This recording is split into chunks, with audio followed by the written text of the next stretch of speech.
नमस्कार,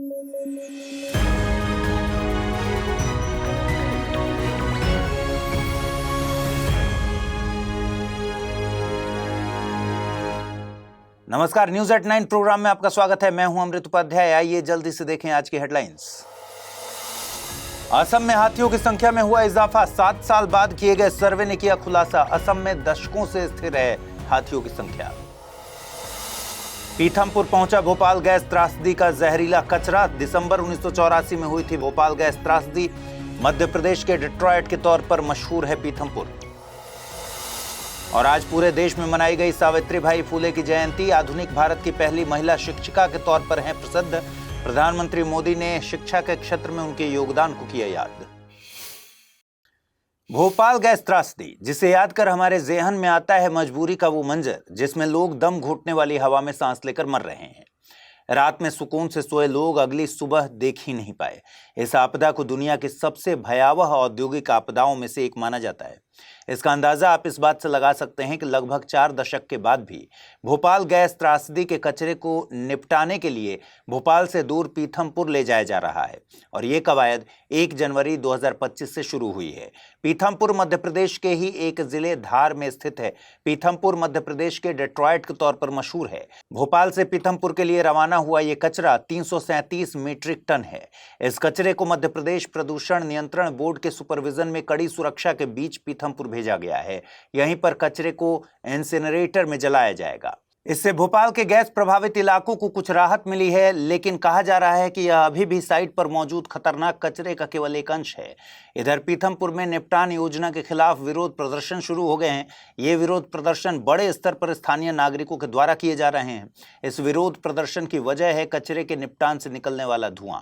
हालांकि अधिकारियों ने ऑपरेशन जारी रखा है, लेकिन निपटान में लगे ऑफिसर्स का कहना है कि धुएं को नियंत्रित करने की व्यवस्था की गई है। देखिए, भोपाल गैस त्रासदी 2 से 3 दिसंबर 1984 को मध्य प्रदेश के भोपाल में घटी, जो वैश्विक स्तर पर बड़ी रासायनिक आपदाओं के तौर पर आज तक दर्ज है। दरअसल 1960 के आसपास यूनियन कार्बाइड इंडिया लिमिटेड ने भोपाल में एक कीटनाशक बनाने का प्लांट स्थापित किया था। कार्बारिल नाम का ये कीटनाशी MIC यानी मेथिल आइसोसाइनाइड और 1-नेफ्थॉल के रिएक्शन से तैयार किया जाता था। मेथिल आइसोसाइनाइड एक बेहद जहरीला कंपाउंड है। ये उच्च तापमान पर पानी के साथ रिएक्ट करता है और इस रिएक्शन से बहुत ज़्यादा हीट निकलती है। 2 दिसंबर 1984 की रात को यूनियन कार्बाइड के प्लांट में जिस टैंक में MIC स्टोर थी उसमें पानी भर गया और ये गैस वेपराइज होकर आसपास के एरियाज में फैल गई। दावा है कि इस गैस से अन्य गैसों की तरह किसी भी तरह की स्मेल नहीं आती, इसलिए बहुत जल्द पता भी नहीं चला। ये गैस आंखों को इरिटेट करती है, लेकिन जिस वक्त गैस हवा में फैली ज्यादातर लोग सो रहे थे। यूनियन कार्बाइड ने कभी भी आधिकारिक तौर पर यह साफ नहीं किया कि उस दिन प्लांट से कौन कौन सी गैसें लीक हुई थीं। इस वजह से हेल्थ वर्कर्स को घटना से प्रभावित लोगों को डील करने में बहुत ज्यादा मुश्किल हुई। 3 जनवरी को सावित्रीबाई फुले की जयंती मनाई जाती है और इस मौके पर प्रधानमंत्री नरेंद्र मोदी ने शिक्षा के क्षेत्र में उनके योगदान और सामाजिक सुधारों को लेकर उनकी प्रोग्रेसिव सोच को याद किया। उनका जन्म महाराष्ट्र के सतारा जिले में 3 जनवरी 1831 को हुआ था। महाराष्ट्र में उनके जन्मदिन को बालिका दिन के रूप में मनाया जाता है। उन्हें आधुनिक भारत की पहली महिला शिक्षिका के तौर पर याद किया जाता है। शिक्षिका के तौर पर उनके योगदान को देखते हुए तेलंगाना में इस दिन को विमेन टीचर्स डे के तौर पर भी मनाया जाता है। देखिए, सावित्रीबाई फुले का विवाह महान समाज सुधारक ज्योतिबा फुले के साथ हुआ था। तब वे शिक्षित नहीं थीं। ज्योतिबा फुले ने उनकी शिक्षा में सहयोग किया। बाद में 1848 में उन्होंने ज्योतिबा फुले के साथ मिलकर पुणे में पहला बालिका विद्यालय खोला और आधुनिक भारत में महिला शिक्षा की नींव रखी। उन्होंने विधवाओं के लिए शेल्टर होम भी खोला। वे विधवा विवाह की वकालत करती रहीं। उन्होंने एक स्कूल में फातिमा शेख को अध्यापिका के तौर पर नियुक्त किया। वे भारत की पहली मुस्लिम महिला शिक्षिका बनी।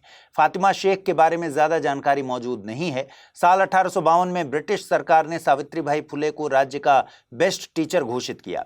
1877 में पड़े अकाल के दौरान उन्होंने 52 फूड कैंप्स की भी स्थापना की, जिसने अकाल के दौरान लोगों को खाना सर्व किया। वे अंतरजातीय विवाहों की पैरोकार थीं, पक्षधर थीं। ज्योतिबा फुले के साथ मिलकर उन्होंने सत्यशोधक समाज की स्थापना की, जहां पर सत्यशोधक शादियां बिना पंडित के बराबरी की शपथ के साथ की जाती थीं। उन्हें भारतीय नारीवाद के अग्रणी के तौर पर याद किया जाता है। अगर आपका सपना है सिविल सेवा परीक्षा की तैयारी में सफलता हासिल करना और आईएएस बनना, तो study IQ IAS Hindi team आपके लिए लेकर आई है एक अनूठा अवसर, P2I बैच। ये बैच एक वन स्टॉप सॉल्यूशन है जो आपकी यूपीएससी की पूरी तैयारी को सिस्टमैटिक और रिजल्ट ओरिएंटेड बनाता है। इसमें शामिल हैं 1000+ घंटे की लाइव क्लासेस जो आपको हर विषय की गहराई तक ले जाएंगी, 1-to-1 मेंटोरशिप जिससे किया जा सकेगा आपकी कमजोरियों और डाउट्स का समाधान, SIP क्रैश कोर्स जो प्रीलिम्स से लेकर मेंस तक की तैयारी के दौरान एक मील का पत्थर साबित होगा, डेली करंट अफेयर्स ताकि आप अपडेटेड रहें देश दुनिया से, इंटरव्यू गाइडेंस प्रोग्राम जो आपको न केवल आत्मविश्वास से भरपूर करेगा बल्कि साक्षात्कार के हर पहलू के लिए पूरी तरह से तैयार भी करेगा। इसके अलावा इस बैच की खासियत है इसकी फ्री रेसिडेंशियल सुविधा जो प्रीलिम्स पास करने के बाद दिल्ली में मेंस की तैयारी के लिए दी जाती है। तो देर किस बात की, जुड़िए हमारे साथ और करिए अपने सपने को साकार। ज्यादा जानकारी के लिए आप amrit@studiiq.com पर संपर्क कर सकते हैं या फिर SIQH कोड लगाकर एडमिशन ले सकते हैं।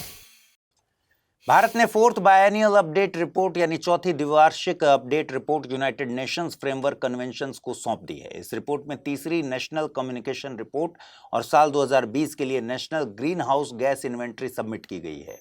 यह रिपोर्ट भारत की राष्ट्रीय परिस्थितियों, मिटिगेशन एक्शंस, चुनौतियों, गैप्स, वित्त, प्रौद्योगिकी और क्षमता निर्माण जरूरतों पर डिटेल्ड जानकारी मुहैया कराती है। रिपोर्ट के मुताबिक 2020 में भारत के कुल ग्रीन हाउस गैस उत्सर्जन में 2019 के मुकाबले 7.93% की कमी दर्ज की गई है। कुल उत्सर्जन में सबसे ज्यादा योगदान दिया है ऊर्जा क्षेत्र ने। ऊर्जा क्षेत्र का उत्सर्जन में योगदान 75.66% है। 13.72% के साथ कृषि क्षेत्र उत्सर्जन में दूसरे नंबर पर आता है। 2020 में भारत के वन और वृक्ष आवरण ने अन्य लैंड यूज के साथ मिलकर लगभग 522 मिलियन टन CO2 को अवशोषित किया। यह आंकड़ा 2020 में देश के कुल कार्बन डाइऑक्साइड उत्सर्जन के 22% को कम करने के बराबर है। भारत ने ग्रीन हाउस गैस एमिशन और आर्थिक समृद्धि की दर को अलग अलग रखा है। 2005 से 2020 के बीच भारत की GDP की एमिशन इंटेंसिटी में 36% की कमी दर्ज की गई है। अक्टूबर 2024 तक विद्युत उत्पादन में गैर जीवाश्म ईंधनों की स्थापित क्षमता 46.52% के करीब थी। वहीं नवीकरणीय ऊर्जा की कुल स्थापित क्षमता 203.22 गीगावाट है। इसके अलावा भारत का वन और वृक्ष क्षेत्र लगातार बढ़ रहा है। वर्तमान में यह देश के कुल भौगोलिक क्षेत्र का 25.17% है। 2005 से 2021 के दौरान 2.29 बिलियन टन CO2 के अवशोषण के लिए अतिरिक्त कार्बन सिंक बनाया गया है। रिपोर्ट में बताया गया है कि ऐतिहासिक तौर पर भारत ने वैश्विक उत्सर्जन में कम ही योगदान दिया था। इसके बावजूद वर्तमान में जलवायु परिवर्तन से निपटने और सतत विकास में योगदान देने में भारत ने अहम भूमिका निभाई है। इधर असम से एक अच्छी खबर आई है। दरअसल राज्य वन विभाग ने एक सर्वे अनुमान रिपोर्ट जारी की है। रिपोर्ट के मुताबिक असम में हाथियों की संख्या में इजाफा दर्ज किया गया है। 7 साल बाद किए गए इस सर्वे में हाथियों की संख्या 5719 से बढ़कर 5828 हो गई है। आखिरी बार हाथियों की गणना को लेकर सर्वे 2017 में किया गया था। इससे पहले 2011 में इनकी संख्या 5620, 2008 में 5281 और 2002 में 5246 दर्ज की गई थी। आवासों का नुकसान और मानव हाथी संघर्ष जैसी चुनौतियों के बावजूद कभी भी इनकी संख्या 5200 से नीचे नहीं गिरी। इसी आधार पर रिपोर्ट में बताया गया है कि असम की हाथी आबादी दशकों से स्थिर रही है। रिपोर्ट के मुताबिक असम में हाथियों के संरक्षण में संरक्षित क्षेत्रों की भूमिका अहम देखी गई है। 68% हाथी संरक्षित क्षेत्रों में पाए गए हैं। वहीं 30.4% प्रबंधित वनों में जबकि 1.6% अन्य क्षेत्रों में पाए गए। रिपोर्ट यह भी बताती है कि असम में अपनी कुल जनसंख्या का 82% यानी 4777 हाथी महज 5 हाथी अभयारण्यों में पाए गए। ये अभयारण्य हैं चिरांग रिपु, सोनितपुर, देहिंग पटकाई, काजीरंगा कार्बी आंगलोंग और धनसिरी लुंगडिंग हाथी अभयारण्य। चिरांग रिपु हाथी अभयारण्य में प्रति 100 स्क्वायर किलोमीटर में 79 हाथियों के साथ सबसे ज्यादा घनत्व दर्ज किया गया, जबकि धनसिरी लुंगडिंग हाथी रिजर्व में सबसे कम घनत्व दर्ज किया गया। यहां प्रति 100 स्क्वायर किलोमीटर में मात्र 6 हाथी दर्ज किए गए। अभयारण्य सरकार या किसी संस्था द्वारा घोषित वनों पशुओं या पक्षियों के लिए संरक्षित क्षेत्र होते हैं। इनका मकसद वन संपदा, पक्षी और जानवरों को संरक्षित करना, उनका विकास करना, शिक्षा और अनुसंधान के क्षेत्र में उनकी मदद लेना होता है। अभयारण्यों में वनस्पतियों और जीवों की एक बड़ी श्रृंखला होती है जो पारिस्थितिक संतुलन और आनुवंशिक विविधता में बड़ी भूमिका निभाती है। जब हाथियों की बात हो रही है तो यहाँ प्रोजेक्ट एलिफेंट के बारे में भी जानते हैं। प्रोजेक्ट एलिफेंट एक केंद्र प्रायोजित योजना है। इसे पर्यावरण, वन और जलवायु परिवर्तन मंत्रालय द्वारा संचालित किया जाता है। इसका मकसद मानव हाथी संघर्ष और पालतू हाथियों के भलाई से जुड़े मुद्दों पर गौर करना है। इसे हाथियों, उनके आवासों और गलियारों के संरक्षण के लिए फरवरी 1992 में शुरू किया गया था। इस प्रोजेक्ट के तहत देश के प्रमुख हाथी क्षेत्र वाले राज्यों को पर्यावरण, वन और जलवायु परिवर्तन मंत्रालय द्वारा वित्तीय और तकनीकी सहायता प्रदान किया जाता है। आइए देखें आज का टर्म ऑफ द डे। आज का टर्म ऑफ द डे है लीगल टेंडर यानी वैध मुद्रा। लीगल टेंडर से मतलब है वो मुद्रा जिसे कानूनन लोन चुकाने और वित्तीय लेन देन में स्वीकार किया जाना आवश्यक है। उदाहरण के लिए भारत में बैंक नोट लीगल टेंडर हैं। इसे रिजर्व बैंक ऑफ इंडिया द्वारा जारी किया जाता है और यह सरकार की गारंटी के तहत काम करता है। लीगल टेंडर मुद्रा का प्रयोग वस्तुओं और सेवाओं की खरीद, ऋण के भुगतान और कर चुकाने के लिए किया जाता है। आइए देखें आज के रैपिड न्यूज में क्या है खास। छत्तीसगढ़ पहला राज्य बन गया है जो अपने वनों की पारिस्थितिकी तंत्र सेवाओं को ग्रीन जीडीपी से जोड़ रहा है। इसका मकसद वनों के पर्यावरणीय योगदान जैसे स्वच्छ वायु, जल संरक्षण, जैव विविधता और जलवायु परिवर्तन को समझना है। राज्य का वन क्षेत्र लगभग 59,772 वर्ग किलोमीटर है जो राज्य के भौगोलिक क्षेत्र का 44.21% है और ये वन ग्रामीण अर्थव्यवस्था में तेंदुपत्तियां, शहद, औषधीय पौधे जैसे उत्पाद प्रदान करते हैं। इस योजना से छत्तीसगढ़ आर्थिक विकास के साथ पर्यावरण संरक्षण को प्राथमिकता देकर नीतियां बनाएगा और बजट नियोजन में सुधार करेगा।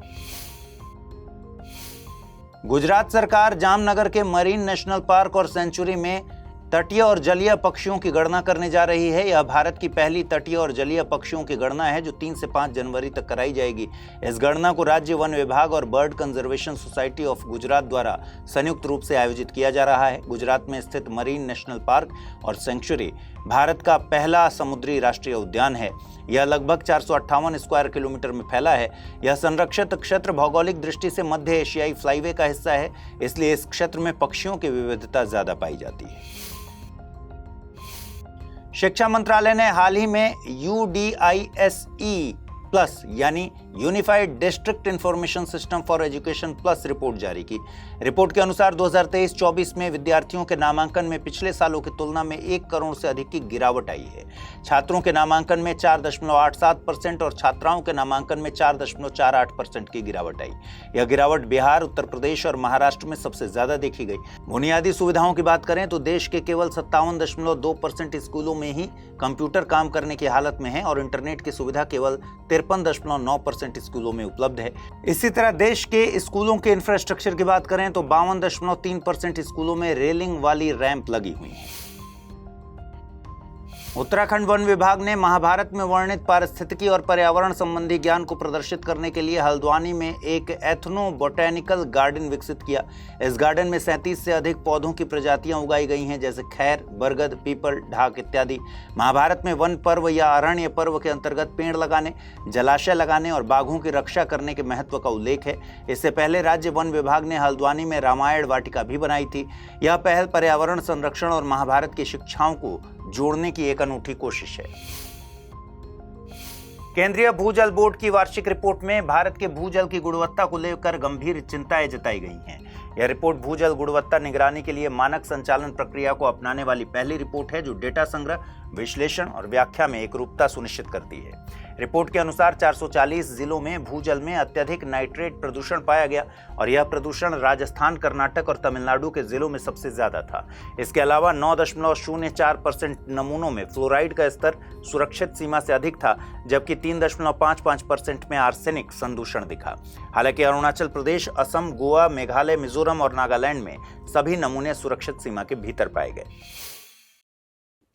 आइए देखें आज के बुलेटिन पर आधारित प्रश्न। पहला सवाल, निम्नलिखित कथनों पर विचार कीजिए। सावित्रीबाई फुले आधुनिक भारत की पहली महिला शिक्षिका के तौर पर प्रसिद्ध हैं।